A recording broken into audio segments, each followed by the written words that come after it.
Hey everyone, before we dive into this incredible story, let me ask you something. Where are you watching from today? Drop your city or state in the comments. I love hearing from all of you. And if you enjoy stories about karma and justice, make sure to hit that subscribe button. You won't want to miss what happens next. The rain was coming down hard when I finally pulled into my driveway in Ballard. 72 hours. That's how long I'd been on shift at Harborview Medical Center, coordinating emergency response teams during what the news was calling the worst flooding Seattle had seen in 20 years. I was a paramedic coordinator, and during disasters like this, home became a distant memory. I was exhausted down to my bones. All I wanted was a hot shower, my own bed, and my husband's arms around me. Marcus and I had been married for 31 years. We'd built our life together from scratch. While he went through medical school and his neurosurgery residency, I worked double shifts as a paramedic, supporting us both. I never got to finish my own pre-med degree, but I told myself it was worth it. We were a team, or so I thought. I unlocked the front door and stepped into the warmth of our craftsman-style house. The lights were on in the living room, which was unusual for 10:30 on a Tuesday night. Marcus usually went to bed early before his morning surgeries. Then I heard it. Laughter. A woman's laughter, young and bright, coming from upstairs, from our bedroom. My heart started pounding. I set down my bag quietly and moved toward the stairs. Each step felt like walking through water. The bedroom door was half open, soft music playing, more laughter. I pushed the door open.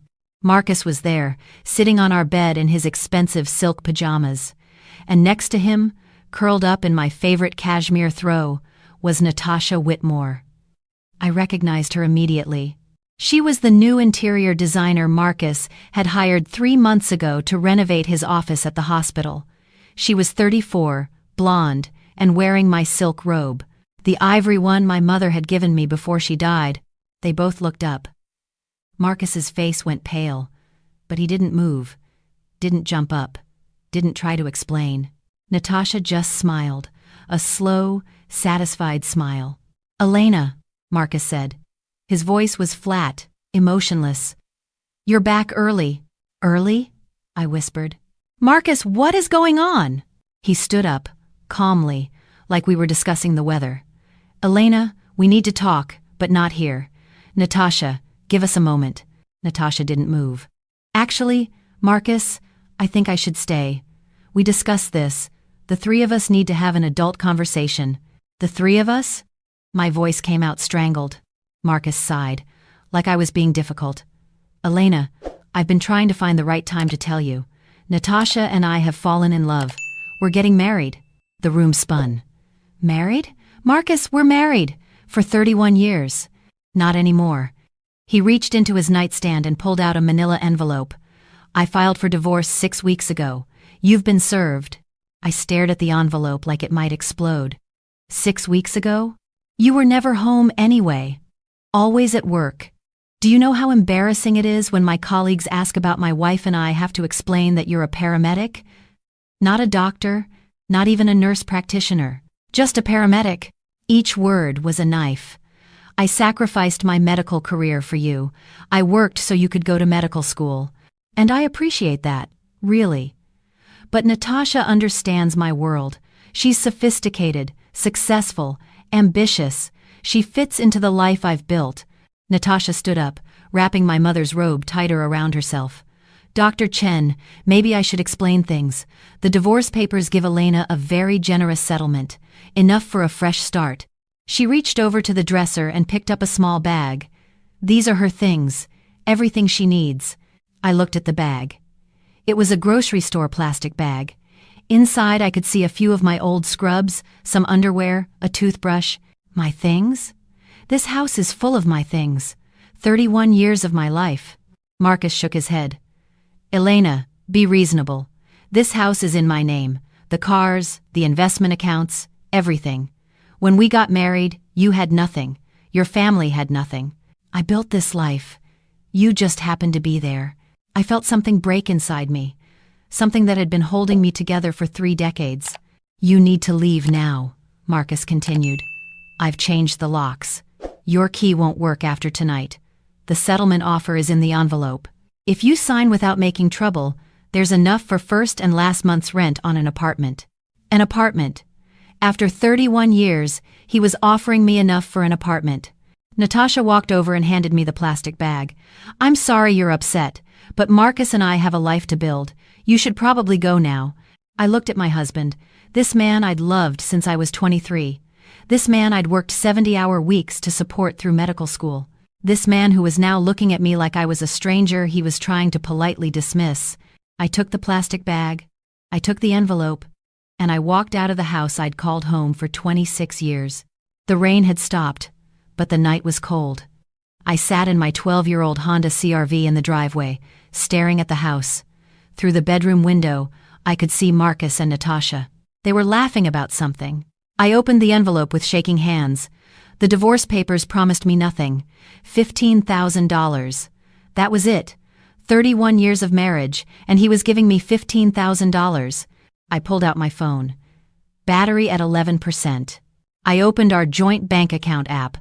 Balance, 0. He'd emptied it. Every penny we'd saved together, gone. I checked my personal account, $127. I was 61 years old with $127, a plastic bag of clothes, and nowhere to sleep. I couldn't go to my friends. They were all Marcus's colleagues' wives. I'd already started seeing the group chat messages. Natasha had apparently told everyone weeks ago. They all knew. They'd been waiting for me to find out. I drove to a Motel 6 near the airport. $49 a night. I could afford 3 nights, maybe 4 if I didn't eat much. I sat on the thin mattress in that cheap motel room and cried for the first time in decades. But somewhere around 2 in the morning, the tears stopped. I was too numb to cry anymore. I started going through the plastic bag Natasha had given me. Old scrubs, worn underwear, my reading glasses with the cracked frame. At the bottom, wrapped in a dishcloth, was something I hadn't expected. My uncle's watch. My Uncle Raphael's watch. The cheap Timex he'd worn every day of his life until he died 8 years ago. I'd kept it in my jewelry box, the only thing I had left of him. Why had Natasha put this in the bag? Then I understood. She'd gone through my jewelry. She'd taken everything of value, but she'd thrown in the watch because it looked worthless. I held that watch, and suddenly I remembered something. When Uncle Raphael died, he'd left me a storage unit. I'd never cleaned it out. I'd been too busy with work, with Marcus's career, with maintaining our perfect life. The storage unit, in Georgetown, Unit 217. I'd been paying the monthly fee automatically for 8 years. $60 a month, charged to a credit card Marcus never looked at. At 8 o'clock the next morning, I drove to the storage facility. The rain had started again, turning Seattle gray and cold. The manager, a kind older man named Frank, looked up my unit. Unit 217. Yes, ma'am, you're all paid up. Need any help? I think I can manage. He handed me the key, and I walked down the concrete corridor to my uncle's unit. The lock was rusty, but it turned. The metal door rolled up with a screech. Inside were boxes, dozens of them, all labeled in my uncle's careful handwriting. Patents, prototypes, technical drawings, research notes. I stared at them, confused. My uncle had been a tinkerer, an inventor, but he'd worked as a janitor at the University of Washington his whole life. He lived in a tiny studio apartment. He drove a 25-year-old truck. I pulled out my phone and called the one person I thought might help. My old college roommate, Jennifer Chen, who'd become a patent attorney. Jen, it's Elena. I need help understanding something. 20 minutes later, Jennifer pulled up in her Mercedes. She took one look at me, sitting on a box in my 3-day-old scrubs, and immediately knew something was wrong. Elena, what happened? I told her everything.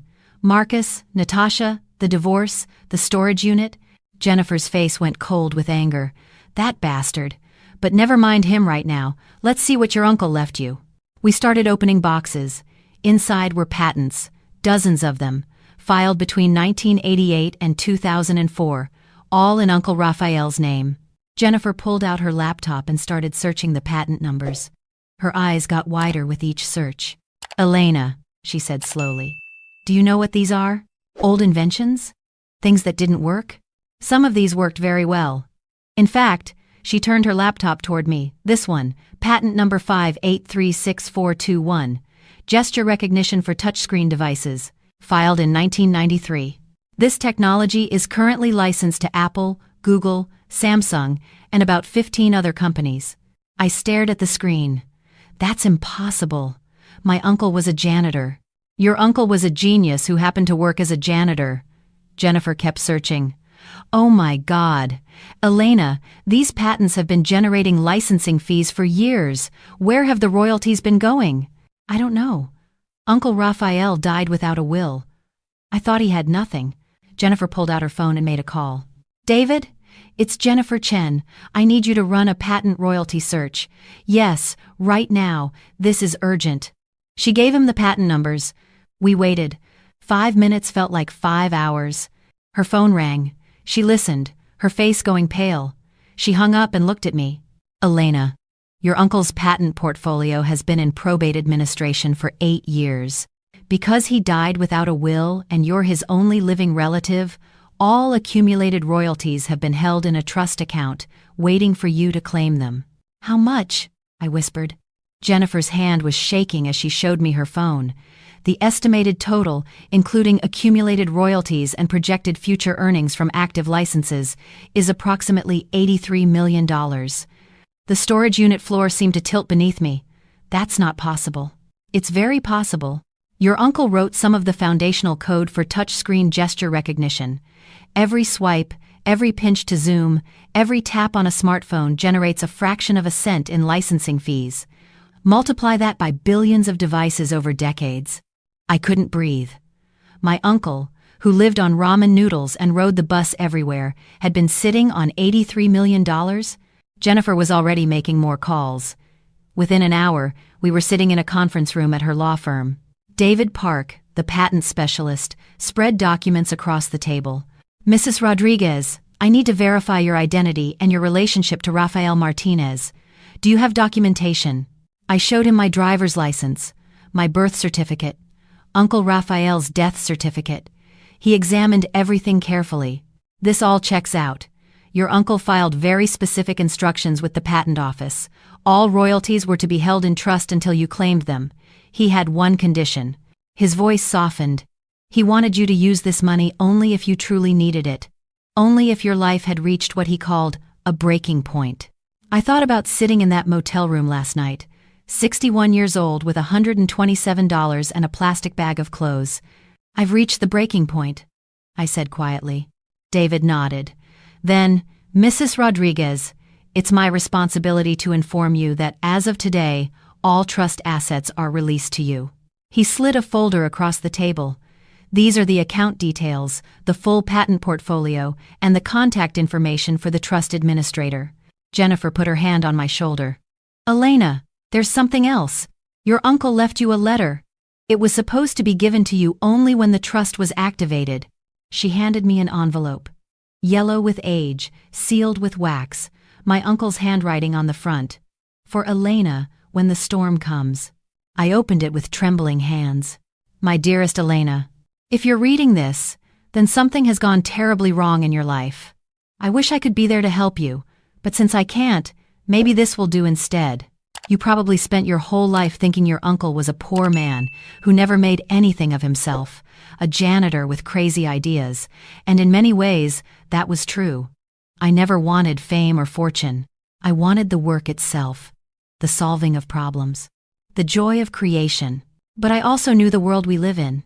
I knew that someday you might need more than love and good intentions. You might need power, real power, the kind that comes from financial independence. I designed this trust very carefully, Elena. I didn't want to give you wealth when you were young and happy. That might have attracted the wrong people, people who wanted your money instead of your heart.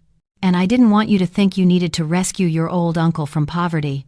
I lived exactly the life I wanted to live. But I knew that someday, life might knock you down. Someone might betray you. You might find yourself alone and afraid. And when that day came, I wanted you to have options, choices, freedom. This money isn't the real gift, Elena. The real gift is the ability to say no, the ability to walk away from people who don't value you, the ability to build something meaningful on your own terms. I know you. You have your mother's kind heart, you see the good in people, you give second chances. These are beautiful qualities, but sometimes people take advantage of beautiful hearts. So here's what I want you to remember. Real power doesn't announce itself. It doesn't need to shout or prove anything. It simply exists. Use this power wisely. Use it kindly. But don't be afraid to use it. And remember, mi sobrina querida, you are worth so much more than anyone who made you feel worthless. Con todo mi amor. Uncle Raphael. I read the letter 3 times, tears streaming down my face. Jennifer handed me tissues and waited patiently. When I could finally speak, I looked at her. Jen, I need 3 things. Name them. First, I need access to funds immediately. Just enough for basics. A place to stay. Food. Clothes. I'll have a cashier's check ready within the hour. How much? 10,000 should be fine. Second, I need to know if Marcus's hospital has licensed any of Uncle Raphael's patents. Jennifer exchanged a look with David. We can run that search right now. David typed rapidly on his laptop. His expression changed. Mrs. Rodriguez, Evergreen Valley Medical Center, where your husband works, has licensed 3 of your uncle's patents for their surgical navigation system. But, he paused, according to this, they're using an expired blanket license. They haven't renewed it in 4 years. What does that mean? I asked. It means, Jennifer said, and her smile was sharp, they've been using your uncle's patented technology without proper authorization for 4 years. That's copyright infringement. Statutory damages could be significant. How significant? David did some calculations. Conservative estimate, 7 to 12 million. If we pursue maximum damages, could be substantially higher. I felt something cold and clear settle in my chest. And my third request? Jennifer leaned forward. What do you need? I need to know if Marcus has any personal liability for the hospital's patent infringement, given that he's the chief of neurosurgery and specifically authorized the purchase of that surgical navigation system. Jennifer's eyes gleamed. I'll have that answer by end of business today. I didn't go back to the motel. Jennifer insisted I stay at her house in Madison Park. Her husband, Tom, a software engineer, welcomed me like family. That night, over dinner, Jennifer laid out a strategy. The hospital will want to settle, fast. This kind of lawsuit would devastate their budget and their reputation, but Marcus is personally vulnerable too. He signed off on the equipment purchase. He knew about the licensing requirements and ignored them. What happens to him? In a case like this, the hospital will likely force him to resign to avoid further liability. They'll want a clean break. I thought about Marcus's face last night. You had nothing. You leave with nothing. Over the next 2 weeks, I transformed. Not just externally, though that changed too. I got my hair done properly for the first time in years. I bought clothes that made me feel powerful. Real clothes, not the clearance rack items I'd been buying for decades because Marcus said we needed to save money. For his investments, of course. But the real transformation was internal. Jennifer filed the cease and desist letter on a Friday afternoon. By Monday morning, Evergreen Valley Medical Center's lawyers were calling, desperate to negotiate. They want to meet, Jennifer told me. They're terrified. This lawsuit could cost them their accreditation. Tell them I'll consider a meeting, but only if Dr. Marcus Rodriguez is present. The meeting was set for the following Thursday. Jennifer prepped me carefully. They'll try to intimidate you. Don't let them. You hold all the cards. We met in a conference room at the hospital. Marcus was there, looking like he hadn't slept in days. The hospital's legal team, 5 lawyers in expensive suits. And Natasha, sitting next to Marcus, her hand on his arm. Jennifer and I walked in. I wore a navy blue suit, pearls, and my new glasses. I looked like what I was, a woman who owned $83 million in patent rights. Marcus stared at me like he'd never seen me before. The hospital's lead attorney started talking immediately. Mrs. Rodriguez, we believe there's been a misunderstanding about the licensing agreement. There's no misunderstanding, Jennifer cut in. Evergreen Valley has been using patented technology without authorization for 4 years. The evidence is clear. We're prepared to offer a settlement, the attorney said quickly. $500,000. I almost laughed.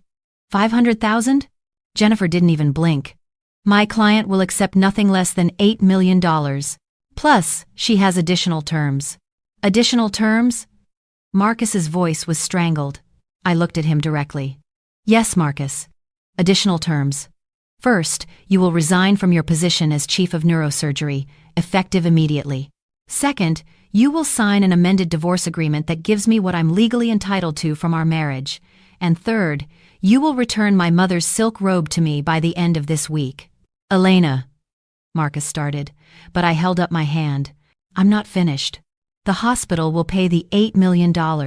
You, personally, will accept responsibility for the unauthorized use of the patents.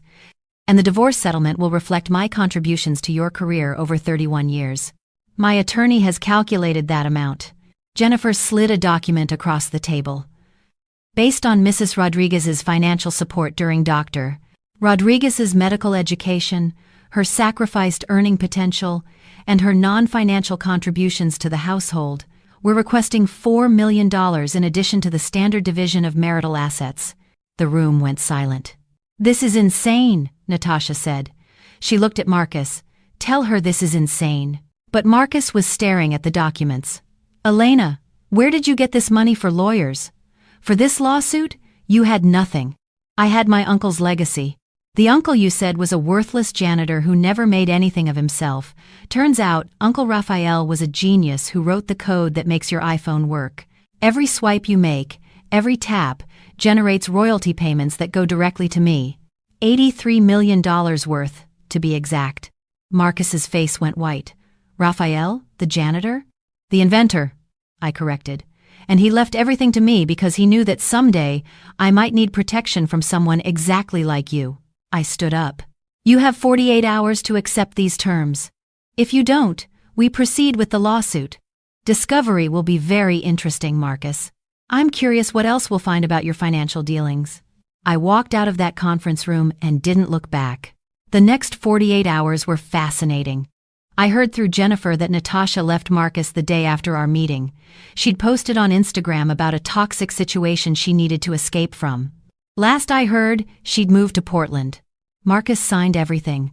The hospital settled. He resigned quietly, citing personal reasons. And 1 week later, a package arrived at Jennifer's house. Inside was my mother's silk robe, carefully cleaned and folded. No note, no apology, just the robe. I held it for a long time, thinking about my mother. She would have been furious at Marcus, but she also would have been proud of me for standing up for myself. The money was real now. Not just numbers on a screen, but actual power to change things. I met with financial advisors, accountants, lawyers. I set up trusts and foundations. I invested wisely. But the question that kept me awake at night was, what do I build? The answer came 6 months after that conference room meeting. I was volunteering at a free clinic in South Seattle, doing what I loved, helping people. I met a young woman named Raquel. She was 28, single mother of 2, working 3 jobs, and trying to get into a medical assistant program. I can't afford the classes, she told me, and I can't afford to stop working to attend, so I'm just stuck. I went home that night and designed the Martinez Medical Education Foundation. Free medical training programs for single parents, low-income students, anyone who had the drive but not the resources. We'd cover tuition, provide childcare, offer stipends so students could afford to cut back their work hours. We'd help people like Raquel, people like I used to be. The foundation's first training center opened in Georgetown, 2 blocks from Uncle Raphael's old storage unit. We had state-of-the-art equipment, qualified instructors, and 50 students in our first cohort. At the opening ceremony, I met one of the volunteer instructors. His name was Daniel Torres. He was 59, a retired physician assistant who'd lost his wife to cancer 3 years earlier. He had kind eyes, a gentle voice, and he listened when I talked. "This is incredible," he said, looking around the training center. "Your uncle would be so proud." I hope so. I wanted to create something that would outlast all of us. I think you've done exactly that. We started having coffee after foundation meetings, then dinner. Then long walks around Green Lake, talking about everything and nothing. 8 months after the training center opened, Daniel asked me to dinner at a nice restaurant overlooking the Sound. Elena, I know you've been through hell, and I don't want to rush anything, but I need you to know, spending time with you has become the best part of my days. I looked at this kind man who saw me as I was now, not as an accessory to someone else's success. Mine too, I said. The foundation's first graduation was on a sunny June day. 43 students completed the medical assistant program. Raquel was among them. She'd already been hired at Seattle Children's Hospital. She found me after the ceremony, her 2 kids holding her hands. Mrs. Rodriguez, I don't know how to thank you. You just did, I said. Go out there and help people. That's all the thanks I need. Daniel stood beside me, his hand in mine. We watched the graduates celebrate, their families proud, their futures bright. You did this, he said quietly. You turned your pain into purpose. I thought about Uncle Raphael's letter. Real power doesn't announce itself. It doesn't need to shout. It simply exists. No, I said. Uncle Raphael did this. He gave me the tools. I just had to learn how to use them. That night, I drove past my old house in Ballard. Marcus had been forced to sell it to pay his portion of the settlement. A young family lived there now. I could see kids' bikes in the yard, toys on the porch. I didn't feel anger anymore. I didn't feel sadness. I felt free. I drove to Daniel's apartment. We sat on his balcony, drinking wine and watching the ferries cross the Sound. What are you thinking about? He asked. I'm thinking about my Uncle Raphael, about how he worked as a janitor but changed the world anyway, about how the people who tried to diminish me ended up giving me exactly the push I needed. And I'm thinking that sometimes the best revenge isn't revenge at all. It's building something so meaningful that you forget you ever needed revenge in the first place.